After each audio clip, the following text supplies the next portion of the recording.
అండి పెద్ద పాపకి చిన్న పాపకి కొత్త పట్టీలు తీసుకుందామని చెప్పేసి అత్తయ్య నేను అయితే గోల్డ్ షాప్కి వెళ్ళాము. మా పెద్ద పాపకి అయితే 5-6 నెలలకు ఒక జత పట్టీలు అరిగిపోతూ ఉంటాయి, అంటే తెగిపోతూ ఉంటాయి.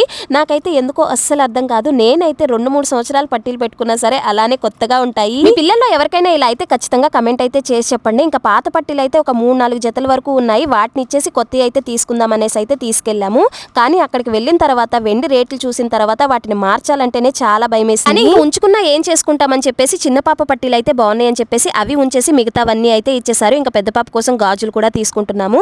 కానీ అంకుల్ అయితే ఒక సలహా అయితే ఇచ్చారు. ఎంత అరిగిపోయినా సరే వాటిని బాగు చేయించి మళ్ళీ వాడుకోమన్నారే తప్ప వాటిని అయితే అస్సలు మార్చొద్దన్నారు. ప్రెసెంట్ సిచ్యువేషన్ ఎలా ఉందో ఒకసారి ఆలోచించండి. అన్ని పట్టీలు, గాజులు, బ్రేస్లెట్ ఇస్తే ఒక చిన్న సన్నగా ఉన్న పట్టీలు అయితే వచ్చాయి. అవి కూడా 9,000 అంట. ఇంట్లో ఒక ఏనుగైతే పోయింది, 2 ఏనుగులు అయితే తీసుకున్నాము. ఇంకా మా వారిది కొంచెం బ్రేస్లెట్ అతుకైతే ఊడింది. ఆ అతుకి వేయమంటే హాల్ మార్క్ లేదనేసి ఏకంగా బ్రేస్లెటే మార్చమంటున్నారు. వీడియో నచ్చితే లైక్ చేయండి, ఛానల్ ని సబ్స్క్రైబ్ చేసుకోండి.